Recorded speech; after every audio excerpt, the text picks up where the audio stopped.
stop here, please.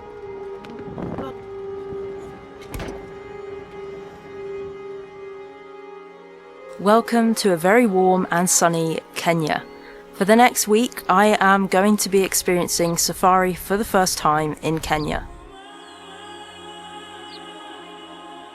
I've been kindly invited here by Adina Rovers to experience the Masai Mara as well as another national park called Lake Nakuru. I'm actually visiting during the low season and also when there are short rains, and I've purposely visited at this time to avoid all the crowds. Hundreds, if not thousands of people visit during the wildebeest migration, so it was important for me not to come during that time. And another reason I wanted to come at this time is it's the start of the green season, so there are lots of newborns and lots of animals are giving birth around this time. Adina Rovers have organised this safari for me, and this is more of a mid-range safari, so it's not high luxury, but it is more affordable and it gives you the real experience of a safari. And I'm going to take you along my journey, the wildlife I see and my experiences at the lodges. So let's find some wildlife.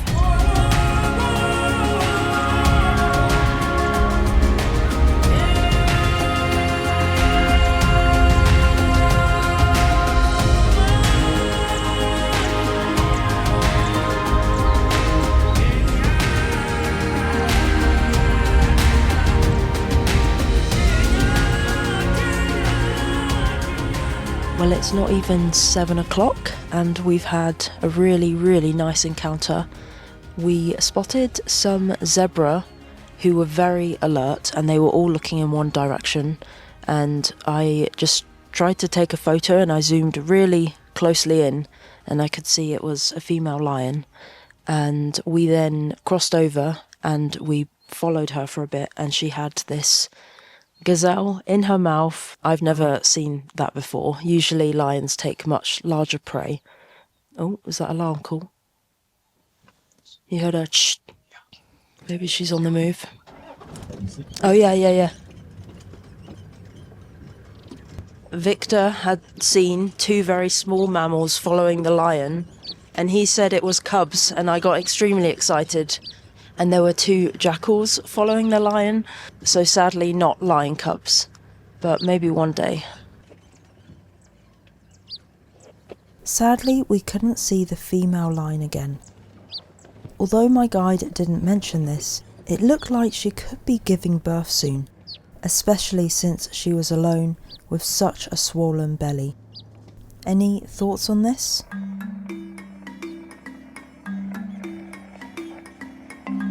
Well, welcome to another day in the Masai Mara. We are having a bit of a different schedule to what we did yesterday. Yesterday we were out for about 12 hours. Today we're going to do it a bit differently. We left at 5:40 and we were in the park at 6, and we are going for just a few hours. I think this is going to mean I'm going to get very different images. In just a couple of hours, I've got some photos I'm really happy with.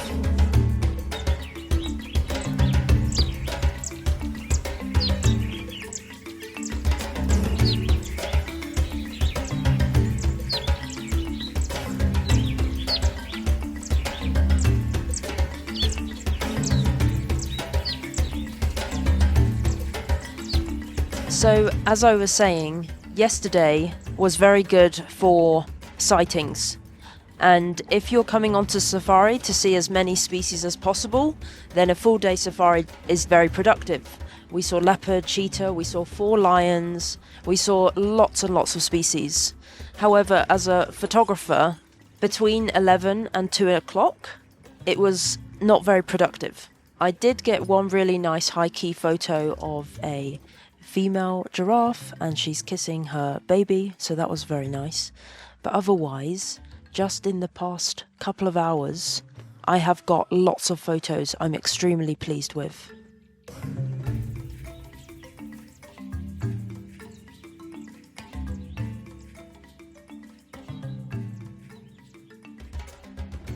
So we've currently just stopped near a massive herd of buffalo. There must be probably 1,000, if not more. A few lions have been sighted. Maybe they're trying to hunt down a buffalo or a calf. We waited half an hour, but the lions lay down to sleep, so we continued with our morning. We've just stopped off for some late breakfast. It's around 9 o'clock, I think, and the sun is now really starting to beam, and we've come to the grassy plains. I think we're hoping to see a cheetah, but there's not much of anything here, not even prey, so... There's a lot of flies though, a lot of flies. I think we can head off. By the late morning, the sun was already quite high, the strong light removing all saturation from images. So for me, it was time to head back to the lodge. I've just had a little freshen up, which is so nice to have a shower in the middle of the day, get the dust off. And I'm also downloading my images and videos because I've not backed anything up in the past. Well, since I've been here, I've not backed anything up. And now I'm going for lunch. Also, this is what the rooms look like. So it's shared with another guest. I mean, there's a wall. Let's go. I had some lunch, and of course, I had no idea I was going to get my dream shot of the trip and one for the portfolio this evening.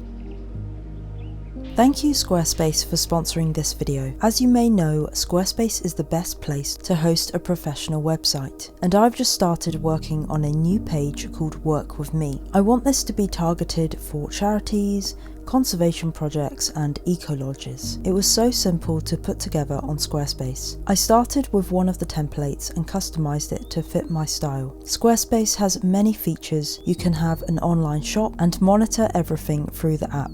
Head to squarespace.com/daniconnorwild to save 10% off a new purchase of a website or a domain.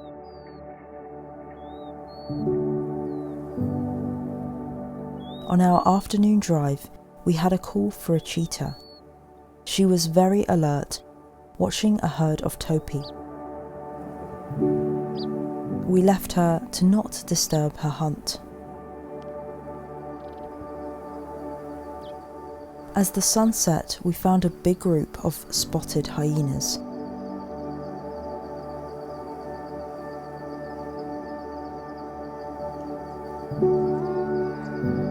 The light was magical, their playful feet kicking up the golden dust.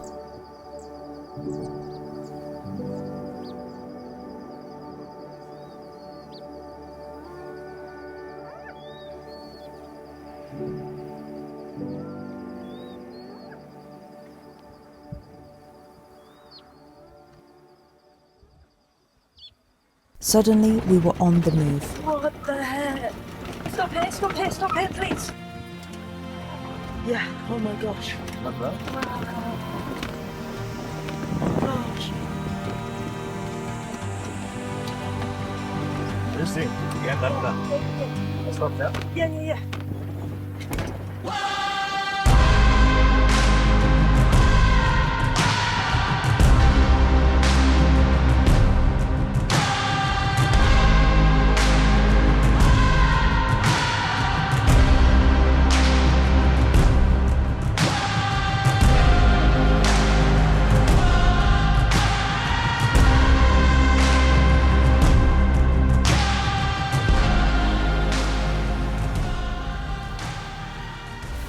The moment was so panicked.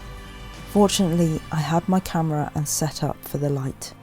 I thanked my guide for stopping. I think he was a bit confused why I wanted to stop so far away from the cheetah, but it was to capture her against the golden light. My main hope for coming to Kenya was to see my first cheetah, but I was so lucky to capture her backlit. As we headed back, we found an unusual animal. Not the coyote, but a fox. This is the bat-eared fox, named for having these wonderful long ears. And like in my previous video with the fennec foxes, these foxes also have evolved long ears for detecting prey, mostly insects, and also to help dissipate the heat during the dry season. She was scavenging right in front of us for insects, rotating her head to detect exactly where her dinner was.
So much happened in the last hour. It was overwhelming, but sometimes that's the case with wildlife photography. And something that I don't really clearly show in these videos, but to get these dream encounters, it takes a lot of waiting. Sometimes more than just a few days to get the epic shots. It also really helps to have a patient and experienced guide. I've just arrived to my new lodge for the next 2 nights, and before I show you the room, the last hour was just wild. So we had the cheetah quite close, and when we parked, the cheetah started to walk. I mean, it only walked maybe half a meter, and it basically wanted to use our vehicle to aid its hunting, so it could get closer to the topee. I didn't like this. I didn't want our vehicle to intervene with its hunting, so I asked my guide, Victor, can we move the car before the cheetah starts actually getting too close? And where the cheetah was, there was a bank, so it could still hide its head and not be in view. And then just as we were leaving, there were about, 15, maybe 20 hyenas, and some of them started play fighting in the dust, and it was just, it was magic, honestly. The first time I was in Zambia, seeing the wild dogs play fight in the dust was just such a magical memory. And then to see hyenas play fighting in the dust, they've really become one of my favourite animals in Africa. They're so weird and wacky, and the cubs that we saw yesterday, I just love hyenas. Anyway, then the ranger actually called my guide and said that the cheetah was moving in the opposite direction, and so we drove there quite quickly, and then I got a photo of the cheetah with backlit light.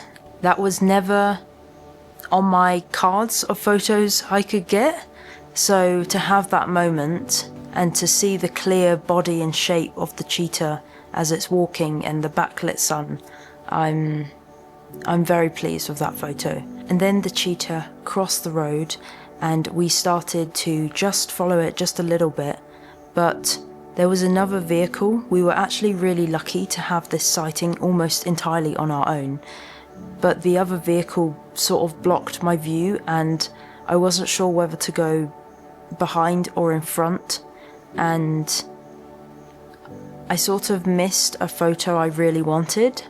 It was just a bit panicked and I got a bit upset, and my focus actually went on to the photo I missed. Now I'm a bit annoyed at myself that I got upset in that moment, and I just want to remind myself, as well as you watching if you're a photographer, sometimes it's easy, but we can't get caught up in a particular photo that we envisioned or saw.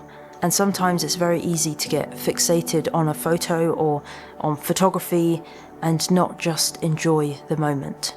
So on the way back, I was annoyed at myself that I got caught up in the photos. And so with that said, what an incredible and beautiful moment to have on safari. Each day I'm having these magical encounters with wildlife, and I'm very privileged and grateful to spend this time out in nature, experiencing these amazing encounters with wild animals, and that's the main thing, not a silly photo. Anyway, let me show you this incredible room. So welcome to Sarova Mara Camp. This is an amazing tented room. So it's like a canvas tent, but it has windows and a glass door. I have a little seating area for my big lens, lovely big bed, little desk. Adina Rovers definitely saved the best camp for last. I've got a little dressing table and then a very nice big bathroom. I feel a bit spoilt. Before I sign off, I just wanted to share I have launched a monthly mail club. Each month you can receive a letter, photo print and stickers from me. You can sign up now, but I'll reveal more in the next video. Thanks for watching. See you next week.